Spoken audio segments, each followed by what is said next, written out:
Mika Frankl, CageMinds.com, with a MAC 10 sponsored interview. It's a pre-Jackson's MMA series 26 interview, about to be joined by Tabari Grubbs. Going to be an action on the amateur side of the card. So as soon as he joins me, we're going to go live, talk about his amateur career, talk about how he became a resident of Hobbs, New Mexico. So as soon as Tabari jumps on, hopefully he'll get this notification, and we'll be able to get this interview going.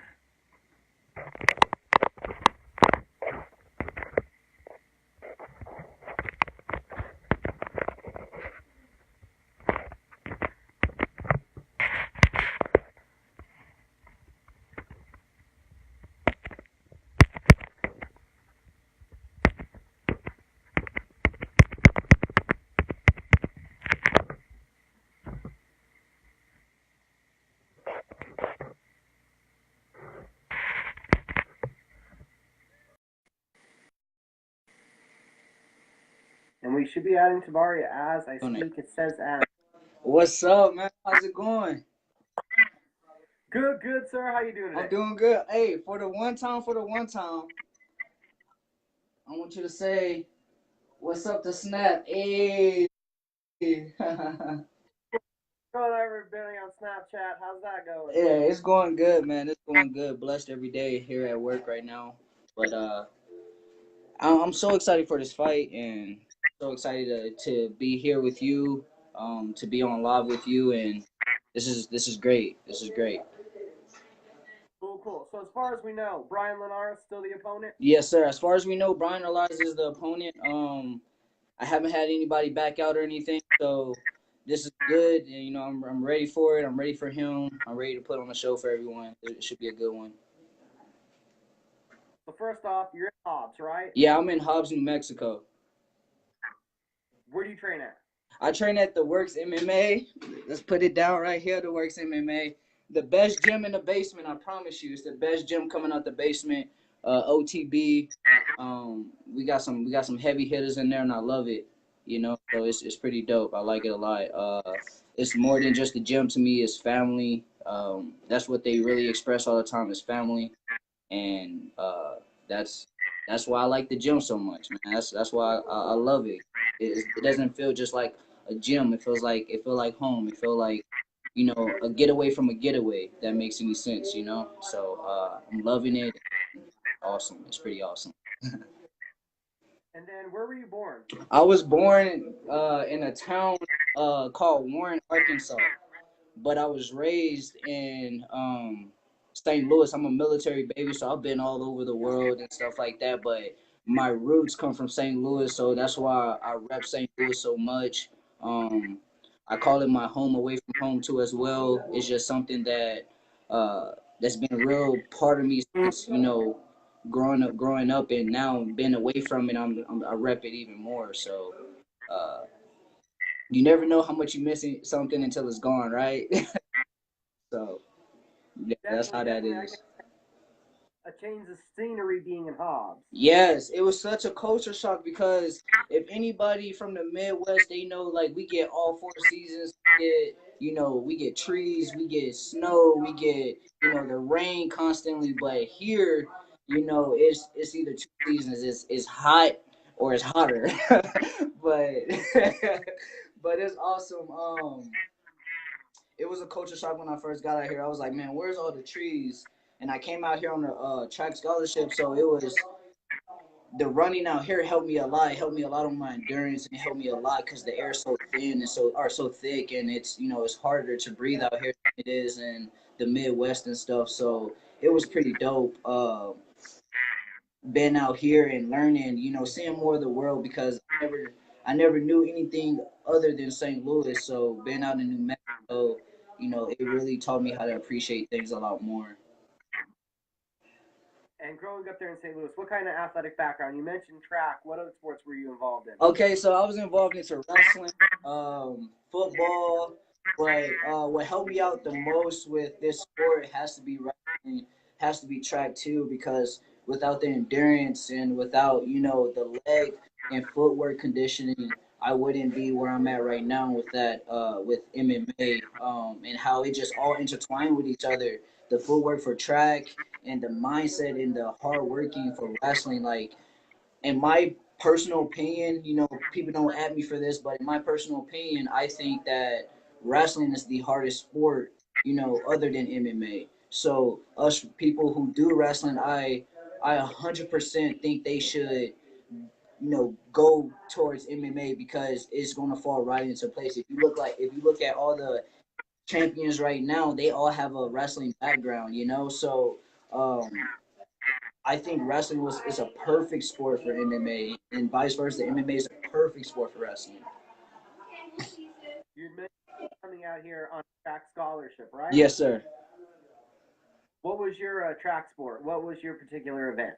I was a sprinter. I was the indoor 200 or indoor 200, indoor one or 60, outdoor 100 and outdoor 200, 4x1 and 4x2. Yeah, it was. Wow. Yeah, it's crazy because when I first started track in college, I did not know how my body would transition over. You know how my body would transition over to a collegiate level, and people might not know this about me is that the first year I ran track in college, I don't know if they messed up the times or anything, but I was in the fastest heat in the nation, and it was crazy at the collegiate level. In the indoor 60, I was going against two Olympians, and it was crazy. It was just like, wow, like I'm in this spot, you know, and I thank God for all that. I thank God for all the experience for traveling the world and all that type of stuff. Thank God for the sport because where I come from, you know, things aren't handed to you. You got to work hard for what you earn, you know, and that's just how it was. And I'm glad from my upbringing and how hard I've been working and to be in this position I am right now. And this is just the beginning. When did MMA come into play? When did that even? When did you go from a sprinter? Yes, you had that wrestling background, but it sounds like you had a lot going on in track. When did MMA kind of? All right, I'll go get a punch for a while. You're right, cause getting punched is fun, right? I'm just kidding, but for the most part, no. You know what? I have to thank my brother Ryan, my girlfriend, Sterling, because without them, fighting would have never been an option. Ryan, my little brother Ryan, who's been an advocate and been an advocate of the sport, been a huge fan of the sport. Uh, it's crazy because I was in my sophomore year in track, and now I'm thinking to myself, man, track is fun, it's awesome, but I want something that's more exciting. I want something that's gonna push me to the limit. You know, don't get me wrong, track did do that, but I was always a rough kid. I was always rough around the edges. I was always really good in wrestling. So my brother was like, and he's been telling me since I was in high school, and I always pushed it off. And then one time I went to the gym in Hobbs, New Mexico, that works MMA on Broadway. On Turner Broadway, if you guys want to fight and want to find a great gym, a family-owned gym, a family-oriented gym, I say go to the Works MMA in Hobbs, New Mexico. Um, just because of the simple fact when I went in there, I didn't want to leave. When I went in there, I told them my reason to come in here because I want to buy my mom a house. That was my first reasoning. I want to do something for my parents that I was never able to do.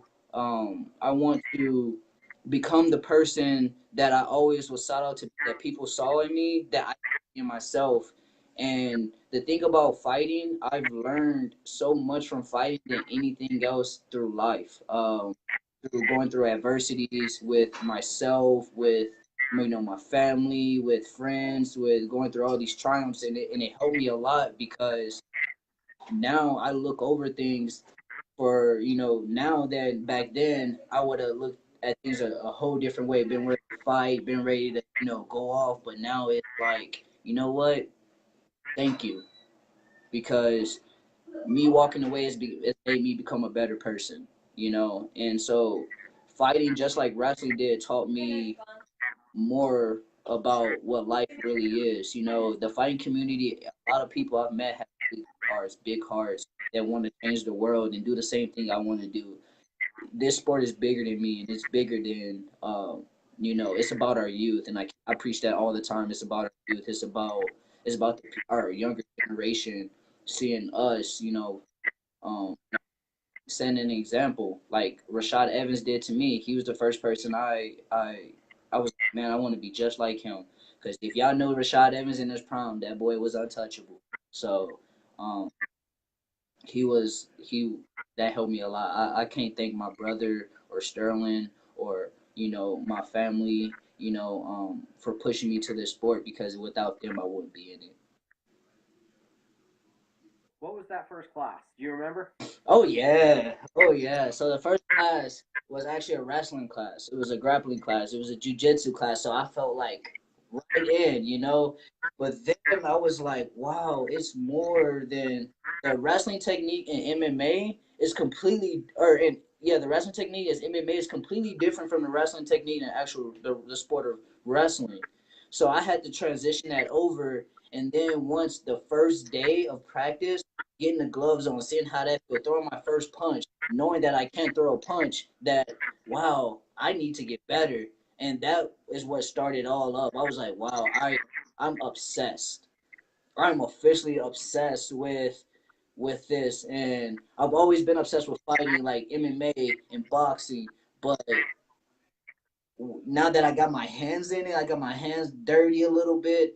It was just like, wow. And the fact that my coaches was behind me, and they saw the passion in my eyes, how we want to help you get your mom that house. We want to help you, get your family to where you want it to be, and like I said, man, glory to God, because without my Coach Ruben, without Coach Tony, without Coach Kelly, without Brian, Coach Brian, my jujitsu coach, without any of my family members, I got just so many people to shout out, but without my immediate family that's with me right now, this fighting thing wouldn't have been anything. That first practice was breathtaking, and I was there the next day, the next day, and the next day, and I mean, I just haven't left since. It's something that I take it as a job. I get 5 hours of sleep every day because I put my body through the most work. I put my body through everything, and I know they say you need enough sleep, but sleep is for the dead. To me, um, just simply because I'm working so hard to be where and get where I want to be. I really want to. I really want to put my family on the map. I really want to put my city on the map. I want to put Hobbs on the map. Don't get me wrong. I do get enough sleep. Don't get me wrong. I do. I do. But when it's time for camp, when it's time for, I do camp like it's all year long. I never take, too many days off, you know, um, but this is my livelihood. It's going to become a livelihood of mine. I don't see myself doing anything else. And so that's just how it is. Practice has been great. This camp has been great. Everything has been dope right now. When was that first day? When was that first time? How long have you been in the gym? I've been in the gym for officially 2 years now. This year's coming up on 2 years. I came to the gym in December, right after my birthday. I came to the gym in December. It was on our college break, because I just wanted to see how, on the day. I didn't want to neglect. I didn't want to neglect my track team and stuff like that. So when the summer came, or when the winter came up, and I went to the gym, to Coach Ruben's gym. They wondered who I was, where I was from, and the cool thing is, me and Coach Ruben are actually a lot closer than most people think, because we come from the same state. He was raised in Kansas City, and I used to live in Kansas City, a place called Independence off Truce and Avenue. If anybody know where Truce Elementary is, that's a real rough area, and so to have a mentor like Ruben, who came from a rough area, who's now a pastor, who now is give back to the community, who's now just a man of God. He helped me out so much, and when that first practice was there, I knew that day that I wanted to fight for that guy. I wanted him to be the guy that brings me to the top. Sounds like you've kind of always been this motivated guy, taking your whole kind of family on your shoulders. It sounds like you've had that mentality from what you were doing with track getting into college and now in the MMA and even persevering through some of those areas you grew up in, it sounds like. Yes, sir. So what honestly, I did it on my own. You know, I had help. Don't get me wrong. You can't make it without help. But you know, being 14, you know, my mom had a job. You know, but she had a traveling job, so I had to step up as an adult at a 14-year-old and raise my brother, and and it was just me and him in the house. I would walk endless hours to go to the store, the grocery store, walk back, you know, just to have food on our table, and so yeah, that I have always put people before me, put my family before me. That's who I fight for. I fight. I have three mottos, which is faith, love, and humbleness, and those three words right there has meaningless impacts on anybody's life who have a belief that you can come from nowhere nothing and be someone, and that's where that's the route I'm going right now. The more that I see success in my path, the more confident I get, the more passionate I get, and the more love I want to show. And seeing my brother, you know, looking up to me, seeing, you know, peers, you know, from St. Louis and St. Charles looking up to me, FHN alumni is looking up to me, or FHN alumni is watching me. It just makes it feel so good, and makes it feel that what I'm doing is 100% worth it. That's just what it is, and um it's amazing to look back and see what I've went through and what I've been through, to be like, this is just only the beginning. You know, it's just only just a small start, the small stepping stone to something extravagant, something prosper. You know, and it's awesome. It's really awesome. He give me a little emotion over here, man. 2 years in, how surprised are you with your growth as a martial artist? Coming from, again, you've had that wrestling background, but you ended up doing the striking before. So, how surprised are you about where you've come from in this short time? I'm really surprised because my coach always tells me, for a man who's good at dancing, you sure don't know how to, do the footwork and step up with your footwork. So I've been working a lot on my footwork and stuff like that. Um, just the small things is what's and what you notice about fighting, it's always the small things. It's never the big things that a fighter, lose, or it's always the small things. So in this fight camp, we've been talking about all the small things and what we can do to change from my last fight, and just keeping my hands up. You know, it's okay to be confident. It's okay to be you feel like you got a good rhythm on you, the baddest boy, but it's that one slip up that can end the fight or can change the whole turnaround of the fight. So in my whole year and a half of growing, I've been working a lot on jujitsu. I've been working a lot on boxing, kickboxing, um, and it's growing. It's getting there. It's combinations are starting to come in. It's awesome. It's all types of things that's starting to work, taking place, and the fact that I can see it and then my coaches can see it, it just, I mean, the sky is the limit. It really is, and the fact, if my coaches believe that the sky is the limit, I believe that the sky is the limit. The technique, is getting there, is getting better. Um, I just want to be the baddest man on the planet. That's just what it is. I want to. It's PBB all day.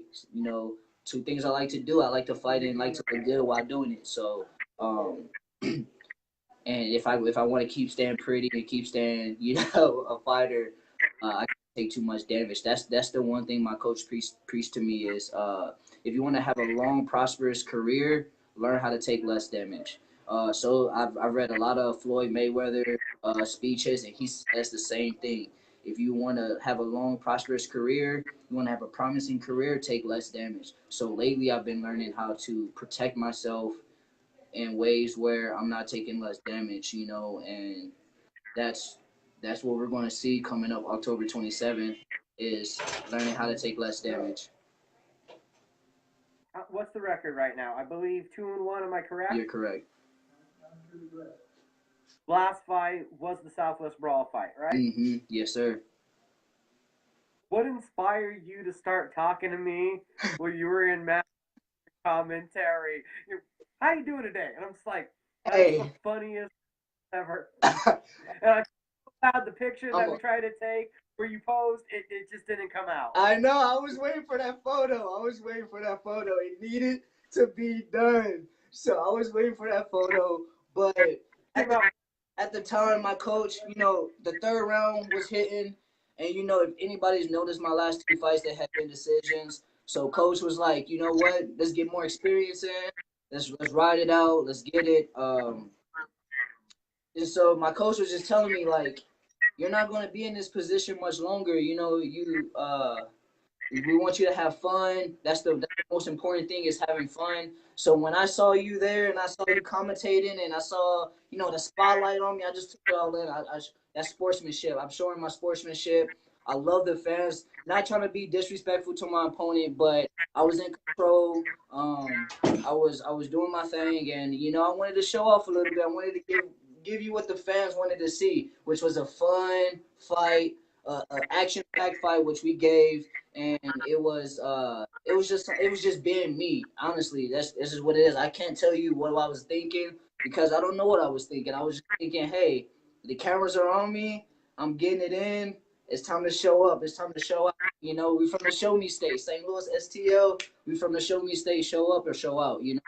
So I showed up and I showed out, and I got to show everybody just how my personality is, just a little bit of me, that even when I'm in a hostile environment and somebody else's turf, because I came to his turf, his hometown, that I still can have fun. I still can be a crowd pleaser, a crowd winner, because after the end of that fight, I gained a lot of fans. I had a lot of kids coming up to me, wanted to take pictures with me, sign my flag, and it was just really special to me, because that flag means so much to me, and this game means so much to me, and the fact that I got to show that in front of a crowd that was opposing me and that was against me. At the end of the fight, they all was for me, and all showed me love, and it felt real good. It felt real good. You mentioned it. Tell everybody about the flag that you bring out with you each fight. Yeah. Okay. So the flag I bring out with me each fight. If anybody know me, a lot of my friends know me. Know this, but my father died when I was young, and it was just, and I come from a military family. My great grandpa, my papa, uncle, my aunties were all in the military, and since being a little kid, they always told me how much the flag means to them, and how much we should represent our country. And even if we have descendants from other areas, because I'm not Italian, I'm Irish, and so I'm Irish and American. My great grandfather, John Henry Grubbs, came on a boat to United States from Ireland in the early 1900s. That being said, the flag has a meaning for me, because I had my first fight in South Dakota, Desmet, South Dakota, small town outside of Sioux Falls, and I started that trend where I had the commissioner of South Dakota, the couple fighters from South Dakota, and a couple Army veterans from South Dakota sign my flag, and I told them that it's a memorization. If you're not here in the fight with me, if you're not there present, that you're going to be there with me, in the fight, in the cage, spiritually and emotionally, and that's what it means to me. It's something that I don't take for granted. It's something that I don't take, I don't look past, because we have a lot of military people that don't give the credit that they deserve for serving our country, and just National Guard too. It just doesn't have to be outside of the country. It doesn't have to be where we're deployed at. It's everybody who puts on, who puts on that flag, who carries that flag, and who's in the military, who represents the United States of America, who represents the USA. It's just something that's always been really dear to me. So it's more than, like I said, it's just more than, it's bigger than me, it's bigger than you, it's bigger than everybody that is a fighter. It's about bringing people together and through love, through faith, and being humble while doing it. I love the fact that I get to carry that flag with me every day I go. It's in my truck right now. I bring it everywhere I go. Um, and it just, I look at that flag and sometimes I just look at it and be like, wow. And I remember the people who signed it. It's not that I'm just asking people to sign it. I remember everyone who signed it, kids and all, adults, uh, grandma, grandpas, my sisters.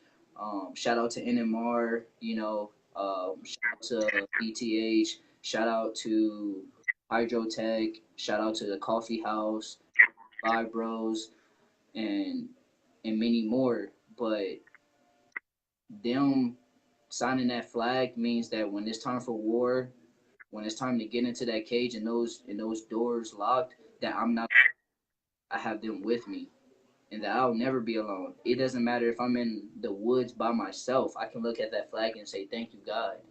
Thank you, Jesus." Do you have a rough estimate how many people have signed it so far? I know it's over.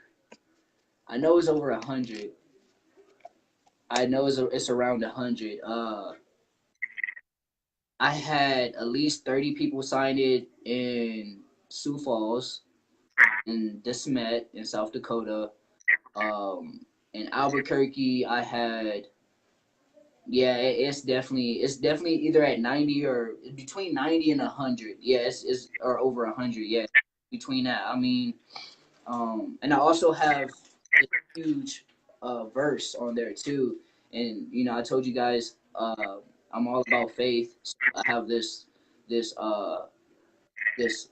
this scripture that's Hebrews 11:6, and basically it states it's impossible to please God without faith, and that's, into my eyes, is completely true, because we never see God, but we know that He's there, and I give all credit to Him, and have a lot of people, and I want more people to sign, because I want to post that flag up in a frame, put it on my wall, and then start a new one, and just keep doing it, because I might not ever see these people again, that sign my flag. The fact that whoever signs my flag, not only did I take a picture with them, I remember them. I got Jose, a little kid who was 11, who came up to me. He had glasses on. Came up to me and was just he was just so excited to meet me.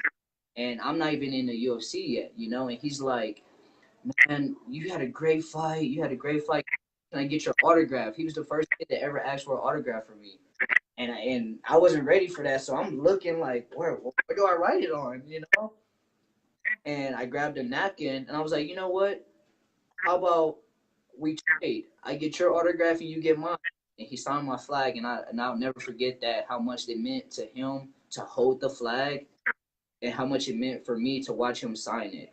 And it's just those little moments like that is what makes me realize that what I'm doing is having a huge impact on our community and on the kids that watch us fighters. Because, like I said, it's about the youth, not about us. Again, how shocking was that to you in that moment? Couple fights in your amateur career, would you expect that kind of reaction? How backtaking was that? It was breathtaking, because I didn't expect it. When I first came out, I was kind of booze, like boo, because I was coming out dancing and stuff, and I'm like, wow, booze, but I didn't let that get to me. And then I get in the cage, I get handled my business, I get done, and then I'm hearing a lot of applauding. I show my flag out, I give respect to Richard, and and then after I leave the cage, I have a lot of kids coming up to me. But you know what I noticed the most in that promotion, LFA promotion, it was an AFL, right? AFL promotion. They did the Big Brothers and Big Sisters thing, right? and I was the only one that I saw. I could be wrong. I don't want to put nobody on the back burner, but I was the only one who was interacting with the kids. Um, and the fact that I'm a kids person, I got two little girls myself. I'm a kids person, so I it just surprised me how people didn't show that type of gratitude towards the kids. They're coming here to fight, to watch us fight, and it was just a win for me. It was a plus one for me because it's not something that I take granted for it, and it was awesome. It was real awesome. I do know that we had a debate with some of the kids and fighters before the show. Oh, we did. I'm not sure about it, but they did do. Some of the guys did meet with them beforehand. Okay. Least. I know we had that. Okay. Coming up with this upcoming fight, I'm sure you wrestled a long time. You want to get to that striking. But the last fight with Richard and this fight with Brian, they both have very experienced kickboxing backgrounds. So, how do you look at this fight?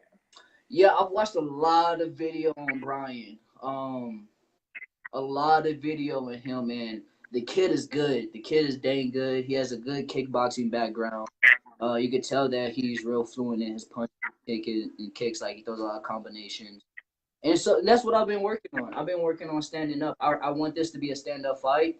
Um, I'm looking for the knockout. I feel like for this fight I need to make a statement that I do got that power standing up, and I'm just not a one-dimensional fighter. So this fight should be fun. I'm really excited. I'm really excited to be back in fighting for Jackson, or fighting on the Jackson card, because I'm 0-1 on the Jackson card, so I need to even that up, and we're not gonna get to that. but yeah, no, Brian, man, I have all the respect for him. I have so much respect for him. I can't wait to meet the guy and see him and stuff. But it's just strictly business. Like I said, I'm ready to fight. I've been ready to fight. I mean, if anybody knows me, I don't cut much weight at all. And so I keep my body pretty conditioned all year long, and I'm ready. I'm ready to see what type of challenges he brings for me, what type of movement he does, because he has a very unique movement. I saw that how he starts his fights and how he finishes. He has a very unique movement. So it should be fun. It should be interesting how this pans out, because I know that he has some good kicks. He's kind of flashy. So hopefully I catch him on his flashiness and drop him. That's the plan. Him to try to be too flashy. It's a time and a place for that. Like when I know I was flashy on my last fight, but I was in complete control. So I hope that it pans out the way I think it's going to pan out, and it will. So I'm excited. But like again, all due respect for Brian, and his team and his gym, because I know they're working real hard for the fight too, so I am. So um, it should be fun, man. It should be really fun. I can't say anything more about it. Is that it should be a great fight, because this fight is going to be fun, and it should be fun. October 27th, Buffalo Thunder, Jackson's MMA series. Keep saying Tabari it. Grubbs. Who do you need to shout out to? Who do you need to thank? You said what? Who do you need to shout out to, and who do you need to thank? All right. First and foremost, I want to shout out God. Thank you, Jesus. I want to shout out my gym, The Works MMA. I want to shout out Coach Ruben, Coach Tony, Coach Kelly, Coach Brian. I want to shout out my teammates, Michael Andrews, Jarrell, who's been just pushing me hard and hard. Tucon, my boy, who's been pushing me real hard too. And I want to thank my family. I want to thank Sterling. I want to thank my two little girls, Talia and Mila. I want to thank my mom. I want to thank, my Hody Mia family. I also want to thank my sponsors, not BTH, I'm sorry, NMR Pipeline right here. I want to thank Hydrotech. I want to thank the Coffee House. I also want to thank Five Bros, because without them, I wouldn't be in the position where I am without any of my sponsors, without any of my friends and family. I want to thank STL. I want to thank St. Charles. I want to thank Francis Out North. I've never said this, but I want to thank Coach Harold Ritchie, my wrestling coach. He's a Mizzou alumni. He's a Mizzou Hall of Famer wrestling coach. He wrestled at the University of Missouri. I want to thank him because without his toughness of teaching in high school, I wouldn't have that tough mentality right now. That grind mentality, get in your face mentality. I back from no one. I'm not scared of no one but God. I'm a God fearing man.